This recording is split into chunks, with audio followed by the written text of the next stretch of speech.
یو سړی نیک سړی و، یو بادشاه له تللی و.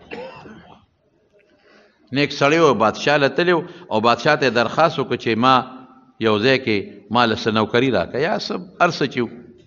بادشاه والا یو کاغذ ولیکه، دا پلانکي ګورنر له لاړ شه چې تاله نوکري درکړي، یا پلانکي قاضي له لاړ شه. هغه زمانه د غریبانانو زمانه او علم پکې داسې نو لکه دا اوس چې کم علم دی.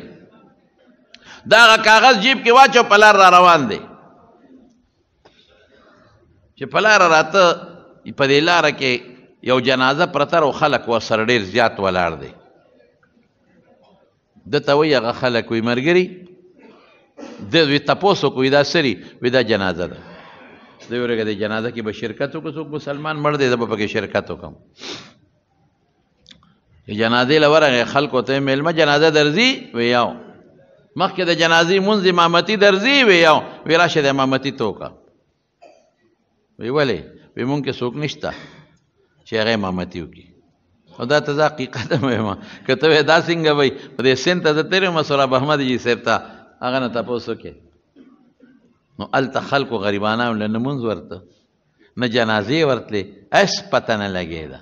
بلکې جوماتونه به دغسې ور به بند او داسې لیش لیشته او دوه لیشته او سنګلې برابر ګیاګانې به وې پکې. او چا راته ووې چې دلته د چا خر روک شوی که اسو هغې ګرځېدل پیدا نه شو. بیا ډېره موده پس جومات ته چې ته لاړل کلونه پس، نو چې جومات کې وکتل نو د اس ډانچه پکې پرته وه. اس دننه ننوتې بیا د راوتو په چل دروازه پسې بنده شوې وه. نو اس هغې کې مړ شوی و، 100 کاله پس صرف اډوکې پراته وو. هلکه وایي د پلانکي کاکا هغه خدای جومات کې پروت دی. داسې خلک دي.